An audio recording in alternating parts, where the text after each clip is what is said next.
We have pursued a turnaround strategy focused on increasing our tax revenue and reducing both spending and the rate of debt accumulation. Through this process, we have been guided by the principles and values of equity, fairness, and prudence in public spending without sacrificing priority social and development spending. In the interest of sound debt management, we have implemented a combination of strategies, including the diversification of financing sources, smoothing the maturity profiles, and proactively managing our debt liabilities in general, maintaining a low cost of debt and ensuring that debt is sustainable at all times. I am delighted to announce that our sacrifices and determined efforts have not been in vain. As a consequence of our commitment to sound debt management strategy, fiscal and general economic management policies, and the tightening of our monetary policy by the Central Bank of Kenya, investor confidence has been significantly enhanced, resulting in the appreciation of the Kenya shilling against the US dollar from an average of 162 shillings to an average of 142 shillings at the moment. In turn, this has reduced our overall debt by Kenya shillings 722 billion, and also reduced our debt service costs by Kenya shillings 195 billion over the next years, saving the country a total of almost 1 trillion Kenya shillings. So it is necessary for us to inform the country where we stand today, especially after the anxiety of the last 1 year, where many in the international community were worried about Kenya's position and Kenya's financial ability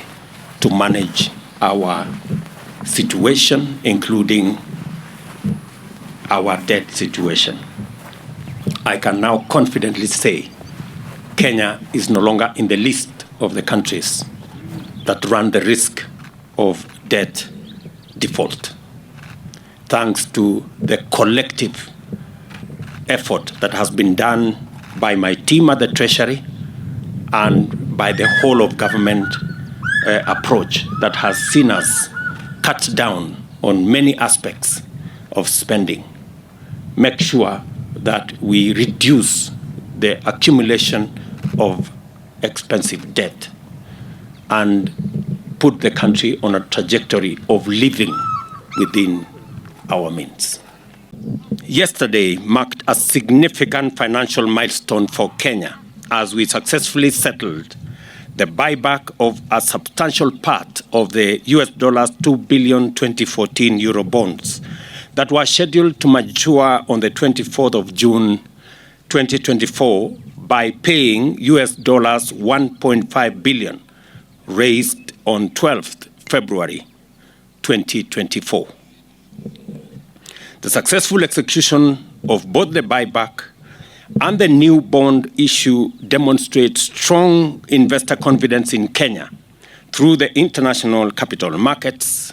and a vote of confidence in the government's overall economic management, particularly our public debt management strategy. It is also a most important culmination of a determined turnaround policy from an initial state in August 2022 characterized by simultaneous reduction of revenues as a percentage of GDP and the increase of debt as a percentage of GDP, resulting in fiscal deficit, which led to unsustainable expansion of Kenya's debt stock. External factors such as adverse development in the international monetary system and the disruptions in the supply chains further compounded the situation, resulting in a steady weakening of the Kenya shilling. Upon assuming office, we committed to bring our economy back on track by taking necessary measures, making necessary choices, and outright sacrifices to raise revenue,